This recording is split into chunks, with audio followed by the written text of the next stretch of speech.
നമസ്കാരം. മുല്ലപ്പെരിയാർ അണക്കെട്ടിലെ ജലനിരപ്പ് ഉയർത്താൻ ശ്രമിക്കുമെന്നായിരുന്നു ഇന്നലെ അവതരിപ്പിച്ച വിജയ് സർക്കാരിന്റെ ആദ്യ ബഡ്ജറ്റിലെ പ്രഖ്യാപനം. കേട്ടോ, അത് കേട്ടപ്പോൾ തന്നെ പല ആളുകളും ഒക്കെ അമ്പട വിജയ് നിന്നെ കാണിച്ചു തരാമെന്നൊക്കെ പറഞ്ഞ് പല ആളുകളൊക്കെ രംഗത്തേക്ക് വരുന്നുണ്ട്. പക്ഷെ എനിക്ക് ചില കാര്യങ്ങളൊക്കെ ഒന്ന് പറയാനുണ്ട്. വേറൊന്നും കൊണ്ടല്ല, കണ്ടുപഠിക്കണം വിജയ്യെ, വി സതീശനും ഈ സർക്കാരും ഒക്കെ. ഒപ്പം അവിടെ പോയിരിക്കുന്ന എം പിമാരൊക്കെ ഉണ്ടല്ലോ, ലോകസഭയിലൊക്കെ പോയിരിക്കുന്ന എം പിമാര്, അവരും കണ്ടുപഠിക്കണം ഈ വിജയ്യെ. നോക്കൂ, വോട്ട് ചെയ്ത് ജയിപ്പിച്ചു വിടുന്ന ജനപ്രതിനിധികൾക്ക് നാട്ടിലെ ജനങ്ങളോട് എന്തെങ്കിലുമൊക്കെ ഒരു പ്രതിബദ്ധത വേണം. നാടിനെ സംബന്ധിക്കുന്ന വലിയ ദുരന്തങ്ങളെ എങ്ങനെയെങ്കിലും ഒക്കെ തുരത്താൻ ആ ജനപ്രതിനിധിക്ക് കഴിയണം. അല്ലാതെ തിരഞ്ഞെടുപ്പ് അടുക്കുമ്പോൾ മാത്രം എങ്ങനെ ഓരോ വീടൊക്കെ കയറി ഇറങ്ങി പിള്ളേരെ മൂക്കട്ടയൊക്കെ എങ്ങനെ ചീറ്റി കളയിപ്പിച്ച് പിന്നെ ഞങ്ങൾ അത് ചെയ്തു തരാട്ടോ, ഞങ്ങൾ ഡാം പണിത് തരാട്ടോ എന്നൊക്കെ പറഞ്ഞു തന്നുകൊണ്ടൊന്നും കാര്യമില്ല. ഇങ്ങനെ ആർജവത്തോടെ ഓരോ ബഡ്ജറ്റിലും ഇങ്ങനെയൊക്കെ പ്രഖ്യാപിക്കാൻ കൂടി കഴിയണം മുഖ്യമന്ത്രിക്കും മറ്റുള്ള മന്ത്രിമാർക്കും ഒക്കെ. വി സതീശൻ കണ്ടുപഠിക്കണം കേട്ടോ ഈ വിജയിനെ. ഒന്ന് ആലോചിച്ച് നോക്കൂ, വിജയ് ആദ്യമായിട്ടാണ് അല്ലെ ഈ പറയുന്ന മുഖ്യമന്ത്രിയാകുന്നത്. മാത്രമല്ല, രാഷ്ട്രീയത്തിലേക്ക് ഇറങ്ങുന്നത് പോലും ആദ്യമായിട്ടാണ്. അങ്ങനെ ആദ്യമായി രാഷ്ട്രീയത്തിലേക്ക് ഇറങ്ങി മുഖ്യമന്ത്രിയാകുന്ന ഒരു വ്യക്തി ചെയ്ത് കാണിക്കുന്ന, അല്ലെങ്കിൽ ആ ജനങ്ങളോട് കാണിക്കുന്ന പ്രതിബദ്ധത ഒന്ന് കണ്ട് പഠിക്ക്. ഇതിനെയാണ് വിസ്മയം എന്ന് പറയുന്നത്. ഇത് പൂക്കി വിസ്മയമല്ല, ഇതാണ് റിയൽ വിസ്മയം എന്ന് പറയുന്നത്. നിലവിലുള്ള കരാറുകൾ, ട്രൈബ്യൂണൽ വിധികൾ, നീതിന്യായ നിർദ്ദേശങ്ങൾ എന്നിവയ്ക്ക് അനുസൃതമായി ജലനിരപ്പ് ഉയർത്തുമെന്നാണ് പ്രഖ്യാപനം. സംസ്ഥാനത്തിന്റെ അവകാശങ്ങളെ ബാധിച്ചേക്കാവുന്ന മേഘധാതു പദ്ധതി പോലെയുള്ള പദ്ധതികളെ എതിർക്കുന്നത് ഉൾപ്പെടെ തമിഴ്നാടിന്റെ ജലാവകാശങ്ങൾ സംരക്ഷിക്കും. അന്തർ സംസ്ഥാന നദീജല പങ്കുവെക്കലിൽ സംസ്ഥാനത്തിന്റെ താല്പര്യങ്ങൾ പൂർണ്ണമായും സംരക്ഷിക്കും. ദീർഘകാല ജലസുരക്ഷ ശക്തമാക്കുന്നതിനും കർഷകരുടെ ക്ഷേമം ഉറപ്പാക്കുന്നതിനുമായി മുല്ലപ്പെരിയാർ അണക്കെട്ടിലെ ജലനിരപ്പ് ഉയർത്തും. ആനമലയാർ, നല്ലൂർ അണക്കെട്ട് പദ്ധതികളുടെ നടപ്പാക്കൽ, ഗോദാവരി കാവേരി നദീബന്ധന പദ്ധതികളുടെ ദ്രുതഗതിയിലുള്ള പൂർത്തീകരണം എന്നിവയ്ക്കായും സർക്കാർ പരിശ്രമിക്കുമെന്നാണ് ഇന്നലെ ബഡ്ജറ്റിൽ വിജയ് പറഞ്ഞത്. കേട്ടോ, നോക്കൂ എന്ത് പ്രതിബദ്ധതയാണെന്ന്. സ്വാഭാവികമായിട്ടും ഇതിൽ ഈ പറയുന്ന അണക്കെട്ടുമായി ബന്ധപ്പെട്ടുള്ള കാര്യം എന്നെയും നിങ്ങളെ എല്ലാവരും ബാധിക്കുന്ന ഒരു കാര്യമാണ്. പക്ഷെ എന്ത് പറയാനാണ്, നമുക്ക് മാത്രം തോന്നിയിട്ട് കാര്യമില്ലല്ലോ. നമ്മൾ മുഖ്യമന്ത്രിയോ അല്ലെങ്കിൽ ഈ വിഷയങ്ങളിലൊക്കെ ഒരു ആക്ഷൻ എടുക്കാൻ പറ്റിയ ഒരു അതോറിറ്റി ഒന്നും അല്ലല്ലോ. നമുക്ക് ശബ്ദമുയർത്താം, പ്രതികരിക്കാം എന്ന് മാത്രമേ പറ്റുകയുള്ളൂ. അപ്പോ നോക്കൂ, വിജയ് അവിടെ കൈക്കൊണ്ടിട്ടുള്ള കാര്യങ്ങളൊക്കെ ഒന്ന് നോക്കൂ എങ്ങനെയാണെന്ന്. പിന്നാലെ മുല്ലപ്പെരിയാർ വിഷയത്തിൽ തമിഴ്നാട് സർക്കാരുമായി ചർച്ച നടത്തുമെന്ന് വ്യക്തമാക്കി ജലവിഭവ വകുപ്പ് മന്ത്രി മോൻസ് ജോസഫ് രംഗത്ത് വന്നിട്ടുണ്ട്. സത്യത്തിൽ എന്ത് ജാതി കോമഡിയാണ് മന്ത്രി, സത്യത്തിൽ ചിരിയാണ് വന്നത്. ഇപ്പോഴാണ് അത് ഓർമ്മ വന്നത്. ഒരിക്കൽ പോലും നമ്മൾ ഇതിനിടയിൽ ഇങ്ങനെയൊന്നും പറഞ്ഞു കേട്ടിട്ടില്ലല്ലോ. പുതിയ തമിഴ്നാട് സർക്കാർ തീക്കൊള്ളി കൊണ്ട് തലചൊറിയുകയാണെന്ന് ഡീൻ കുര്യാക്കോസ്. കൈയടിക്കും. സൂപ്പർ. നാണം തോന്നുന്നില്ല എം പി എന്ന് ചോദിച്ചു പോവുകയാണ്. എന്തിനാണ് ലോകസഭയിൽ പോയിരിക്കുന്നത്? ഈ വിഷയവുമായി ബന്ധപ്പെട്ട് എഴുന്നേറ്റ് നിന്ന് ഈ മുല്ലപ്പെരിയാർ വിഷയം ഞങ്ങളുടെ കേരളത്തെ ബാധിക്കുന്ന ഒരു വലിയ പ്രധാനപ്പെട്ട വിഷയമാണെന്ന് പറഞ്ഞ് ഒന്ന് ശബ്ദം ഉയർത്താൻ പറ്റുന്നുണ്ടോ? അവിടെ പോയിരിക്കുന്നുണ്ടല്ലോ കുറെ എണ്ണം. എന്തേ മിണ്ടാത്ത? എന്നിട്ട് ഇതുപോലെ ഏതെങ്കിലും നട്ടലുള്ള മുഖ്യമന്ത്രിമാർ ആ നാടിനെ സംബന്ധിക്കുന്ന, ആ നാട്ടിലെ ജനങ്ങളെ ബാധിക്കുന്ന വിഷയത്തിൽ ഇടപെടലൊക്കെ നടത്തുമ്പോൾ ഞങ്ങളൊക്കെ ഇടപെട്ടിട്ടോ ജനങ്ങളെ എന്ന് കാണിക്കാൻ വേണ്ടി, ഇങ്ങനെ ആ നാട്ടിലെ ജനങ്ങളെ പറ്റിക്കാൻ വേണ്ടി, ഇനി അടുത്ത തെരഞ്ഞെടുപ്പ് വരുമ്പോൾ ഞങ്ങളെ കിടപെട്ടിരുന്നിട്ടോ എന്ന് പറഞ്ഞാൽ ആ ജനങ്ങളെ പറ്റിച്ച് വോട്ട് മേടിക്കാൻ വേണ്ടി ഇങ്ങനെ ചില ഗീർവാണങ്ങൾ അടിക്കുകയാണ്. നാണം തോന്നുന്നില്ല എന്ന് ചോദിച്ചു പോവുകയാണ്. പിന്നെ വി സതീശൻ പഠിച്ചുകൊണ്ടിരിക്കുകയാണ് കേട്ടോ നമ്മുടെ മുഖ്യമന്ത്രി. അതറിയാമല്ലോ, മൂപ്പര് പഠിച്ചു കഴിയുമ്പോഴത്തേക്കും നല്ല സമയം എടുക്കും, കുറെ പഠിക്കാനുണ്ടേ. എന്തു പറയാനാ. ഇതിനിടയിൽ രമേശ് ചെന്നിത്തല വിജയനൊന്ന് കാണാൻ പോയിരുന്നു, എല്ലാവർക്കും അറിയാമല്ലോ. പോയി സെൽഫി ഒക്കെ എടുത്തിട്ട് വന്നു. അറിയാമല്ലോ, സെൽഫി ഒക്കെ എടുത്തിട്ട് മൂപ്പര് വന്നു, കേരളത്തിലേക്കൊക്കെ വരണിട്ടോ എന്ന് പറഞ്ഞിട്ട് ഇങ്ങോട്ട് വന്നു. ഈ വിഷയവുമായി ബന്ധപ്പെട്ട് ഒരു ചർച്ച നടത്താമായിരുന്നല്ലോ. ഇതിനു മുന്നേ ഈ വിജയ് തന്നെ പറയുന്നുണ്ട്, അതായത് ഇത് പുനർനിർമ്മിക്കുന്ന അടക്കമുള്ള കാര്യങ്ങൾ നമ്മൾ ഉടനെ നടത്തുമെന്ന രീതിയിൽ ഒരു പ്രതികരണം അദ്ദേഹം നടത്തിയിരുന്നു. എവിടെയായിരുന്നു നമ്മുടെ മുഖ്യമന്ത്രിയും അതുപോലെ തന്നെ മറ്റുള്ള മന്ത്രിമാരും ഒക്കെ? ഒരു പ്രതികരണം രേഖപ്പെടുത്തുന്നുണ്ടോ? നിങ്ങൾക്ക് എന്തെങ്കിലും പ്രതിബദ്ധതയുണ്ടോ ചോദിച്ചു പോവുകയാണ്. 1995 ബ്രിട്ടീഷ് ഭരണകാലത്ത് നിർമ്മിച്ച ഈ സുർക്കി അണക്കെട്ടിന് 100 വർഷത്തിലേറെ പഴക്കമുണ്ട്. ഓരോ മഴ വരുമ്പോഴും ഇതുമായി ബന്ധപ്പെട്ട് വിവാദങ്ങൾ വരുമ്പോഴും ഞാൻ അടക്കമുള്ള മാധ്യമ പ്രവർത്തകർ സ്ഥിരം പറയുന്ന ഒരു ഡയലോഗാണിത്. ഇത് നമുക്ക് എല്ലാവർക്കും അറിയാവുന്ന ഒരു കാര്യമാണ്.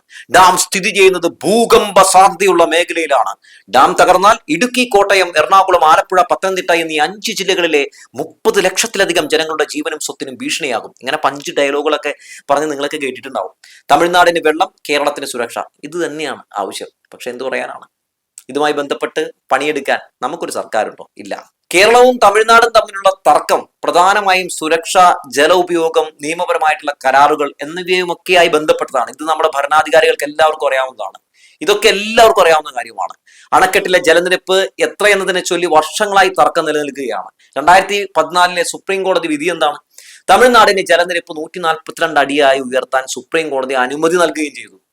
ഒന്ന് ആലോചിച്ച് നോക്കൂ. ഡാമിന്റെ സുരക്ഷ പരിശോധിക്കാൻ കേന്ദ്ര ഒരു മേൽനോട്ട സമിതിയൊക്കെ നിയോഗിക്കുന്ന സാഹചര്യമൊക്കെ ഉണ്ടായി. ഡാം സുരക്ഷിതമാണെന്നാണ് അവരെന്നിട്ട് ഇതൊക്കെ പരിശോധിച്ച ശേഷം റിപ്പോർട്ട് നൽകിയത്. എന്താണല്ലേ? സത്യത്തില് ഈ വിഷയവുമായി ബന്ധപ്പെട്ടുകൊണ്ട് ആ ഡാമിന്റെ അടുത്തൊക്കെ താമസിക്കുന്ന ആളുകളുടെ അവസ്ഥ നിങ്ങളൊന്ന് ആലോചിച്ചിട്ടുണ്ടോ? ഈ ഡാമില് വെള്ളം നിറയുമ്പോൾ സത്യം പറഞ്ഞ ചങ്കത്ത്, ഈ ജില്ലയിലെ എല്ലാ ആളുകളുടെയും ചങ്കത്ത് തീയാണ്. സത്യത്തിൽ എന്താ ചെയ്യേണ്ടതെന്ന് അറിയാമോ? ഈ ഡാമൊക്കെ പണിയുന്നത് വരെ നമ്മുടെ കേരളത്തിന്റെ മന്ത്രിമാരെ മുഖ്യമന്ത്രിമാരെയൊക്കെ അവിടെ കൊണ്ടുപോയി താമസിപ്പിക്കുകയാണ് വേണ്ടത്. അപ്പോഴാണ് ഇവർക്കത് മനസ്സിലാവുള്ളൂ. അല്ലാത്ത സാഹചര്യത്തിൽ ഇവർക്കത് മനസ്സിലാകാൻ ഒരു സാധ്യതയില്ല. അല്ലെങ്കിൽ പണ്ടേ ഇടപെടില്ലേ?